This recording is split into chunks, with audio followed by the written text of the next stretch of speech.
Hola a todos, soy Alberto López, mi nick en internet es Clark. Hoy voy a impartir una charla sobre John Steers, al que le conocían como el decano de los FX, porque era todo un fenómeno en el tema de los efectos visuales. Le conocían también como el auténtico Q, porque solía hacer los gadgets de Q de las películas de James Bond. Y bueno, pues antes de comenzar, como siempre, me gusta indicaros que tiene formato de concurso. Os voy a hacer un total de 10 preguntas tipo test, con 4 opciones para responder. Lo tenéis que apuntar en vuestros folios y cuando pregunte por segunda vez, pues tenéis que levantar la mano para indicar vuestras respuestas. Si hacéis punto, pues cogéis las fichas de póker y el que más acierte se va a llevar este premio sorpresa, ¿vale? Y luego aparte haré una rifa, un sorteo con este premio sorpresa que ha traído Pablo alias Piersmoon.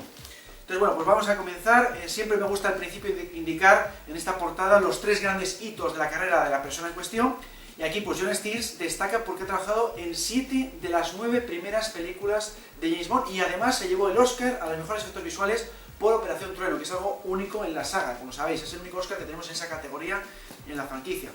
Luego hay que destacar Star Wars porque estuvo únicamente en la primera película, La Guerra de las Galaxias del año 77, que ahora se la conoce como Star Wars Episodio 4, Una Nueva Esperanza, y también se llevó el Oscar por esa película. Son los 2 Oscars que tiene en su carrera. Y en tercer puesto, aunque no es un peliculón, le quiero mencionar el de FX Efectos Mortales, porque está basado en una experiencia real de él. Eso lo veremos luego más adelante. Ahora vamos a empezar por el principio. Esta persona nació el 25 de agosto de 1934 y decía él en bromas que mira que coincide mi fecha de nacimiento con la de Sean Connery, pero nada más que eso, porque es verdad que es 25 de agosto, pero Connery es del año 30, Connery es escocés, él es inglés, Connery es actor, él es de efectos visuales, o sea que simplemente coincidía la fecha del cumpleaños y me imagino que claro, cuando compartían rodajes, pues igual compartían la típica tarta de cumpleaños que se suele poner durante los propios rodajes, ¿no? Bueno, pues nació en Ambridge, en Inglaterra, que actualmente pertenece a Londres, antes era un municipio independiente, y esto fue en los primeros años, porque luego, todavía siendo niño, se mudó con la familia a Ickenham, que está unos kilómetros un poco más al norte, y gracias a este desplazamiento se va a involucrar en el mundo del cine, porque como veis, solo está a 8 kilómetros de los Denham Film Studios, que era uno de los mejores estudios cinematográficos británicos de la época, luego desaparecieron en los años 80, pero en la época de los 50 y los 60 pues hacían muchas películas allí, incluso de Hollywood. Y claro, como estaba a 8 kilómetros de ese sitio, pues el cine le rodeaba en el sentido de que, por ejemplo, los padres de sus amigos, muchos de ellos, trabajaban en esos estudios y luego iba con sus amigos a colarse en las instalaciones de cine a ver si les fichaban como figurantes, aunque todavía eran niños, ¿no? Y en alguna ocasión lo consiguió ser figurante, entonces entre comillas llegó a ser niño actor, pero solamente de extra, y eso ya digo, le creó ahí el gusanillo de que quiero meterme en el mundo del cine. Y efectivamente, cuando ya hace vamos a decir, la etapa académica, va a la universidad, pues decide hacer la carrera de arte en varias facultades. Lo que pasa es que al principio le van a fichar en una empresa de arquitectura, porque se da muy bien hacer maquetas, y hace pues las típicas maquetas de proyectos arquitectónicos. Bueno, pues de nuevo le vuelve a llamar el cine, porque aquí, precisamente por lo bien que hace las maquetas, le fichan para hacer una maqueta teledirigida de un avión en Pro al cielo del año 56. Este es su debut cinematográfico, y lo hace tan bien que le piden por favor, oye, ¿puedes venir al rodaje para manejar tú la maqueta? Y eso sí, sin problema, encantado de estar en los Denham Film Studios con esta película, y claro, gusta mucho cómo queda ese efecto especial, y le ofrecen un contrato de 5 años con una de las mejores produceras británicas que había entonces, la Rank Organization, y entonces él contentísimo porque empieza a trabajar en el mundo del cine gracias a esa maqueta, ¿no? La única pega es que, claro, en esta época solo hay 5 o 6 técnicos de efectos visuales por cada película, y tiene que hacer un poco de todo. Él hubiera preferido hacer solo made paintings, que es lo que más le atraía, que es esto de dibujar fondos sobre cristal para modificar escenarios o crear escenarios completamente nuevos. Esto que veis, por ejemplo, os puede sonar porque es el techo del escenario del torneo de ajedrez de Rusia con Amor. Está pintado sobre cristal porque, claro, tenían que poner los focos en el techo para poder iluminar la escena, no puedes taparlo. Bueno, pues lo resolvieron de esa manera. Cliff Cooley, que es un compañero suyo de la saga Bond, pintó en cristal el techo para que fuera espectacular, ¿no? Bueno, pues al final sí que hizo algún matte painting, pero claro, le encargaban un poco de todo, depende de lo que requiriera la película, ¿no? Cargas explosivas, tienen que hacer maquetas, explosiones, lo que sea, ¿no? Entonces, eso es un poco la pega. Dice que actualmente eso no ocurre, porque actualmente en las películas hay 300, 400 personas en el departamento de efectos visuales y cada uno hace una cosa. El que hace matte painting solo hace matte paintings, el que hace CGI solo hace CGI. En esta época tenéis que hacer un poco de todo porque no había tampoco tanto dinero para gastar en efectos especiales. Las películas eran más baratas y el dinero se gastaba en las estrellas y en los rodajes en exteriores. Para efectos visuales no quedaba tanto dinero. Dice que siempre estuvo apurado de dinero con efectos especiales y siempre estaba maquinando a ver cómo puedo ahorrar, pues igual uso cartón en vez de madera o cosas así, ¿no? Muy poco dinero, incluso en la Guerra de las Galaxias que he comentado antes. Había poco dinero en una película que tiene 400 planos de efectos visuales. Pero claro, se gastaba también, ya digo, en estrellas, en rodaje en exteriores, no hay dinero. Y de hecho esa película de por sí fue barata, fue de 11 millones de dólares, que para toda esa cantidad de efectos pues era barata, porque en esa época las películas costaban en torno a 20, 25 millones, entonces se considera una película barata y no, ni siquiera ahí pues estuvo holgado de presupuesto, ¿no? Y bueno, entre sus primeras películas se puede destacar La última noche del Titanic, el año 58, para que veamos eso, que siempre estaba en películas con una buena dosis de efectos especiales. También estuvo en Motín en el Defiant del año 62, bueno, quería mencionarla porque trabajó ya en producciones importantes desde el principio de su carrera, porque aquí, por ejemplo, está protagonizada por Sir Alec Guinness.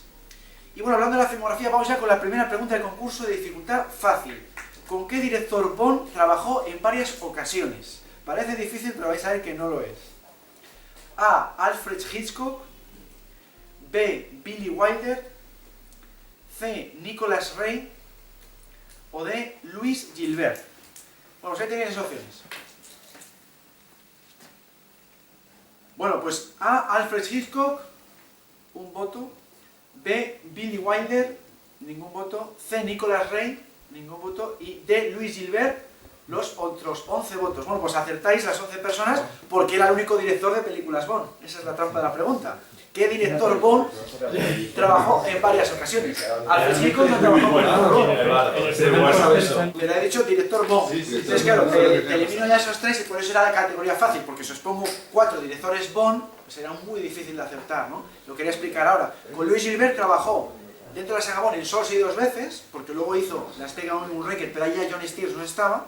Y aparte de la película Solo se vive dos veces de la saga Bond, estuvo en la que hemos dicho antes de Motín en el Defiant, Undiz el Bismarck y en Agente Secreto SZ. Esas tres son también de Louis Gilbert. Trabajó 4 veces con él y encantadísimo, le consideraba un muy buen director. Y bueno, en el año 60, aquí vemos a John Steers a mano izquierda con su mujer Brenda Levy. Conoce a su mujer y va a ser su mujer para toda su vida, vamos. Y va a tener 2 hijas que se van a dedicar al mundo del cine. Jacqueline Steers se dedica al tema de decorados y estuvo además en 3 películas Bond, en Octopussy, en Panorama para Matar y en Alta Tensión. Y la otra hija era Janet Steers, que no encontró imagen de ella, que tiene una carrera pues mucho más reducida, muy pocas películas, y en este caso sí que trabajó dentro del departamento de efectos visuales. Y la más importante que he visto pues puede ser esta, Terrorífica Luna de Miel, del año 86. Entonces digamos que John Steers ha tenido ese legado cinematográfico también, aparte de sus películas. En los años 60 se compra esta enorme mansión británica, Welders House, y claro, como tiene una finca enorme y unos establos y tal, pues adquiere el hobby de cuidar ganado, y a su mujer también le viene muy bien porque monta un negocio de perros adiestrados, los Livney Borzoy Kennels. Bueno, pues tuvieron fama internacional porque venía muy bien eso para, me imagino que incluso también para temas de cine, pero sobre todo para competiciones de perros, y aquí vemos a John Steers con uno de esos perros. Ese fue el negocio que montó su mujer en esa enorme finca, ¿no? Y bueno, volviendo a su carrera cinematográfica, pues en los años 60 la industria cinematográfica británica pues tiene ahí una pequeña depresión, no le amplían ese contrato que tenía el original de 5 años y se ve obligado a trabajar de freelance por su cuenta, ¿no? Pero no tiene ningún problema porque claro, ya tiene un caché muy bueno, ha hecho unas películas, como hemos visto, bastante potentes y no le va a faltar trabajo en los más de 40 años que va a estar trabajando en el mundo del cine. En los años 60, pues aparte de las películas de James Bond, hay que destacar Los Cañones de Navarone del año 61, porque se llevó el Oscar a los mejores efectos visuales. Lo que pasa es que él no lo recibió, la estatuilla, porque él tenía un papel secundario en esta película. Hizo la escena de la tormenta y un par de miniaturas. No era, digamos, el supervisor de efectos especiales. Entonces, otras personas recibieron el Oscar, pero bueno, muy contento de trabajar en esta película porque tuvo mucho éxito de público y crítica. Incluso se hizo una segunda parte a finales de los 70, como sabéis, Fuerza de Navarone, con Harrison Ford y otras grandes estrellas, pero es verdad que esa no tuvo en la misma calidad ni el mismo tirón. Y bueno, pues muy contento de haber trabajado en esta película, por eso, porque se ganó el Oscar. Y vamos a con la etapa Bond, vamos a ver las 7 películas en las que trabajó. Estuvo ya en la primera, en Agente 07 contra el Dr. No, del año 62, porque el supervisor de efectos de esta película le conocía, era Frank George, y le llamó para trabajar en ella porque tenía un currículum impresionante. Y bueno, pues aquí la anécdota es que le tuvo como asistente en esta película, pero como trabajó también, a partir de la segunda de Desde un amor, se invirtieron los puestos. John Steers pasó a ser el supervisor y Frank George su asistente, para que veáis el talento que tenía esta persona. En esta película lo que más se le reconoce es la explosión de la guarida del Dr. No, y de ahí viene ahora la segunda pregunta del concurso, esta ya dificultad media, que es ¿cómo obtuvo la explosión de la guarida del Dr. No? A, con una maqueta. B, con un decorado. C, con el lugar real. O D, con animación stop motion. Bueno, pues ahí tenéis las opciones. Bueno, estamos todos, ¿no? Venga, A, con una maqueta. 1, 2, 3, 4, 5, 6, 7 votos. B, con un decorado. 1, 2, 3 votos. C, con el lugar real. 2 votos. Y D, con animación stop motion. 0 votos. Está bastante repartido. Bueno, pues la respuesta correcta es con una maqueta, punto para la mayoría, esas 7 personas. Y bueno, pues aquí explico que esta que veis es la escena que hizo. Bueno, la guarida se ve en algún plano más, pues cuando sale el radiofaro y todo aquello, pero lo que más se reconoce es haber hecho esta explosión con bastante realismo. Y nada, pues la maqueta la hizo él y las cargas pirotécnicas también se encargó de ellas. Hizo tanto la maqueta como la explosión. Pero le quedó tan bien que, lo que he dicho antes, se convirtió en el supervisor de efectos visuales de estas primeras películas de la saga. E incluso vamos a ver ahora que trabajó en otras películas de Harry Saltman y de Kai Broccoli. Pero primero vamos a ver la escena.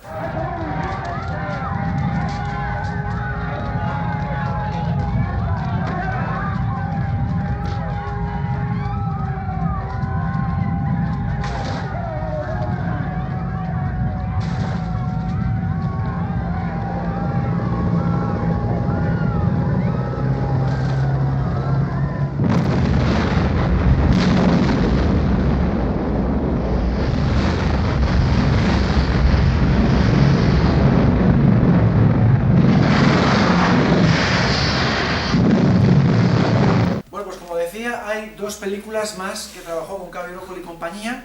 La primera de ellas fue El amo de la selva, del año 63. Esta es la única película que hizo Kai con Harry para la Eon, fuera de la saga Bond. Luego vio Kai Broccoli que con la saga Bond tenía más que de sobra, no quiso hacer más. Y Harry Saltman sí que por su cuenta, ya sabéis que hizo otras películas, como por ejemplo la trilogía de Harry Palmer, ¿no? Pero Kai Broccoli no, ya con James Bond tengo bastante, me voy a centrar en esto. Y aparte que esta película no funcionó, fue un gran fracaso de taquilla. Y decía el protagonista, el famoso comediante Bob Hope, que dice: creo que es la única película de mi filmografía que no ha dado beneficios. O sea, fatal. John Steers también no le gustó nada, la calificó de fracaso, pero por parte de John Steers, sus efectos especiales muy bien como siempre. Lo que pasa es que eso, que a nivel de guión, pues no funcionó, a pesar de contar con esta estrella que estaba pues en lo más alto de su carrera en aquel momento, ¿no?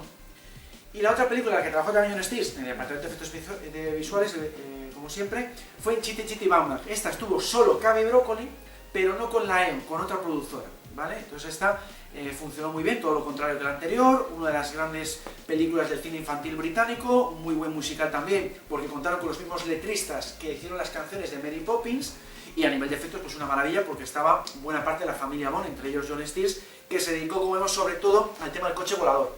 Todos los efectos del coche volador, pues estupendos. La pega es que tuvo problemas con compañeros suyos que se encargaban de rodar con pantalla azul, porque iluminaban mal los objetos y no quedaba bien el efecto con el fondo luego que sustituyes en postproducción. Entonces, para arreglar esto, lo que tuvo que hacer es ponerse él a rodar con retroproyecciones, que es la técnica anterior, más clásica, que proyectas el fondo de cielos o lo que sea y pones el vehículo. Ya lo iluminó correctamente y quedaba pues mejor que lo que estaban haciendo sus compañeros. Es un poco una pega que se puede contar, o un obstáculo que se puede contar de esta película, en la que también, como sabéis, había actores de la saga Bond como Desmond Llewellyn, alias Q, estaba Gary Frog, alias Goldfinger, porque estaba Broccoli por ahí, ¿no? Entonces por eso trajo a mucha gente de la familia Bond, que se llama, o que nada, con los decorados también. Vamos con la segunda película Bond de Sean Connery, desde Los Amor del año 63, y aquí se puede contar la anécdota de que lo del campamento gitano se intentó rodar realmente en un campamento gitano turco, pero no consiguieron los permisos de rodaje a las autoridades turcas, ni siquiera con la colaboración del general Russo, que ya sabéis que es un americano, que era un militar americano que consiguió muchas cosas en películas posteriores, por ejemplo el que rodaran cerca de Fort Knox, les permitió también conseguir vehículos para Operación Trueno. Bueno, pues aquí no lo consiguió y entonces tuvieron que hacer esto en un decorado. Esto realmente es un decorado de la parte de atrás de los Pinewood Studios, y ahí pues metió mano John Steers pues, con efectos especiales eso, de los tiroteos, las llamaradas, funcionó todo muy bien, pero claro, el equipo de actores pues, y especialistas y demás, les dio rabia el no poder viajar a Turquía con el resto de equipo que sí que rodó en Estambul, ¿no? Pero bueno, por lo demás funcionó todo muy bien. Y aquí comentaba John Steers al respecto de estas primeras películas Bond que el modus operandi de esta saga era fantástico. Había mucho esfuerzo por parte de todo el equipo, destacando el director Terence Young, que tenía muy buenas improvisaciones, sobre todo a nivel de comedia. Metió una comedia que no había en las novelas, sobre todo esos famosos one-liners que suelta James Bond cuando mata a alguien, ¿no? En colaboración con el propio Connery. Y había mucho esfuerzo en el sentido de que, por ejemplo, si alguien se despertaba a las 2 de la madrugada con una buena idea, despertaba al resto del equipo y nadie se quejaba, porque querían aprovechar esa noche para ver si al día siguiente podían aplicarlo en el rodaje. O sea, ese es el nivel de esfuerzo que luego dice que con el tiempo se fue perdiendo. También se trabajaba muy bien en equipo, no era en plan individual para que me cuelguen a mí la medalla, no. Trabajamos todos juntos, o que nuestra operación quede más anónima, digamos, pero que quede bien la película, ¿no? Para conseguir la máxima calidad posible. Eso con el paso del tiempo se fue perdiendo y por eso acabó dejando la saga, como vamos a ver después. Aquí tenemos un ejemplo de lo del modus operandi, por ejemplo. Lo del maletín de Q. Le preguntaron a él, ¿qué gadgets puedes hacer que queden realistas? No le decían, mira, en el guión pone esto, a ver si lo haces. Le preguntaban a él qué gadgets podía meter. Y digo, pues mira, pues voy a hacer lo del cuchillo, voy a hacer lo de la explosión del bote de talco y tal, y quedó todo perfectamente bien y funcionó en pantalla. Dice eso que con el tiempo pues se dejó de hacer esa mecánica y era más difícil hacer los efectos especiales. Bueno, pues este es uno de los primeros efectos especiales relacionados con los gadgets de Q que tenemos de John Steers. Aquí también trabajó el decorado del tren Orient Express, porque realmente los decorados ya sabemos que es de diseño de producción, ¿no? de Ken Adam y compañía. Aquí Ken Adam, por cierto, no estaba disponible y está su mano derecha, que era Sid Kane, que había trabajado como mano derecha de Ken Adam en Doctor No. Y entonces lo que tuvo que hacer John Steers y compañía del departamento de efectos especiales es construir las paredes que se puedan quitar para meter las cámaras, que es la forma en que se suelen rodar las escenas de trenes en cualquier película. Y para que veáis el nivel de esfuerzo, aquí un miembro del diseño de producción fue a ver al Orient Express para tomar medidas y que quedara lo más realista posible. Y ahí la anécdota graciosa es que se tiró demasiado tiempo tomando medidas, se puso el tren en marcha y se tuvo que bajar en la siguiente estación y coger otro tren de vuelta para regresar a la estación en la que había partido, ¿no? Y bueno, pues por eso es tan realista el tren Orient Express, porque tomaron medidas del vehículo auténtico. Aquí tenemos también un pequeño hito de esta película, es la primera vez que se hace una maqueta de un helicóptero para una película. Hasta entonces, claro, es un vehículo pues, bastante moderno para la época y no había hecho falta igual pues, hacer una explosión de un helicóptero, ¿no? Entonces lo que hicieron fue, uno que no es teledirigido, le colgaron del techo con los típicos hilos y eso sí, la explosión fue por control remoto, ¿no? Y luego se lo combinaron con otro plano en el que vemos el vehículo en el suelo pues explotando, ¿no? Bueno, pues quedó fantásticamente bien y sorprendió mucho pues, al público de la época, claro. También se hizo una maqueta que pasa más desapercibida de la Fiery Huntress que roba a Bond y Tanya en esta escena tirando al desenlace de la película para los planos lejanos. Hay también una lancha por control remoto en este caso. Y bueno, pues decía John Steers que aunque son unas películas que tienen mucho presupuesto, se cuidan mucho, se planifican mucho, algún accidente porque son películas de acción, ¿no? Y por ejemplo aquí ocurrió que esto se rodó, lo que es el incendio marítimo, la explosión se hace en el mar, como vemos en pantalla, pero ya lo que es el incendio marítimo es un tanque de agua de los Pinewood Studios para hacerlo con más cuidado, ¿no?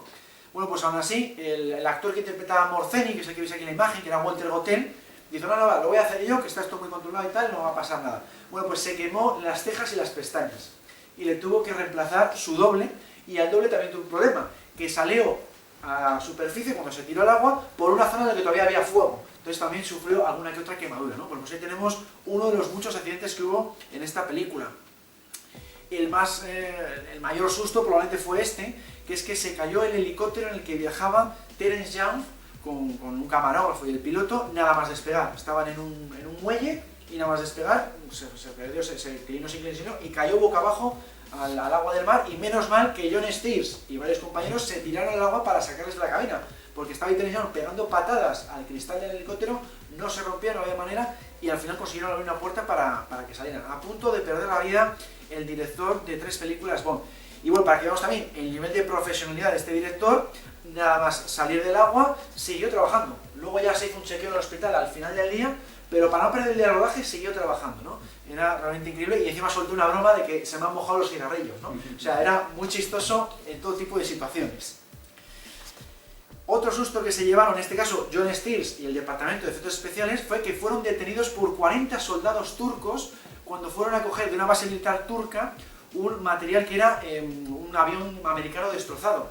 Y dijeron, no, que tenemos permiso, que le ha conseguido Halle Salman. Bueno, pues el permiso eso no había llegado a esa base militar y les encerraron en la cárcel de esa base militar turca.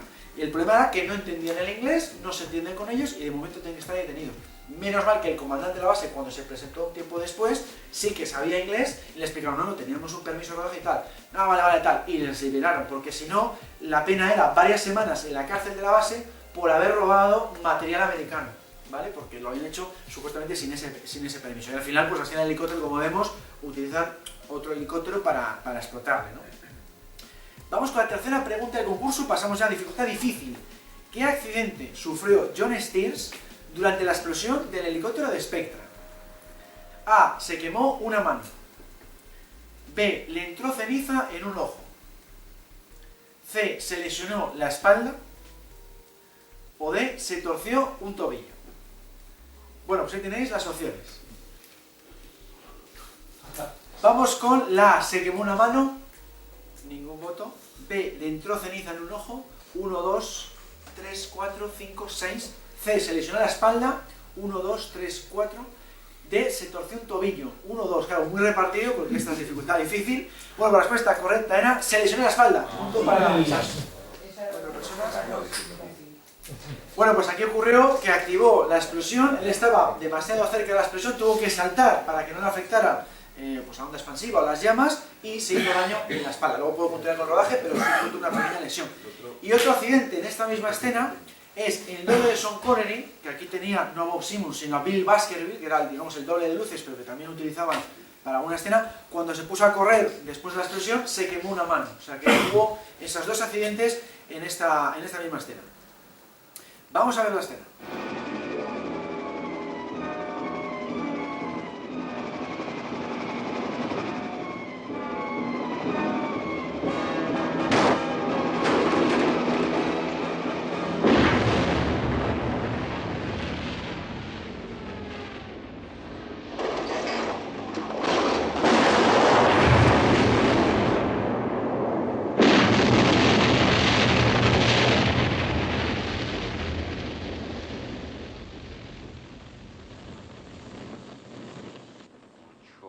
Y bueno, pues aquí tenemos la escena más espectacular de la película, la explosión marítima, y también tiene su anécdota, ¿no?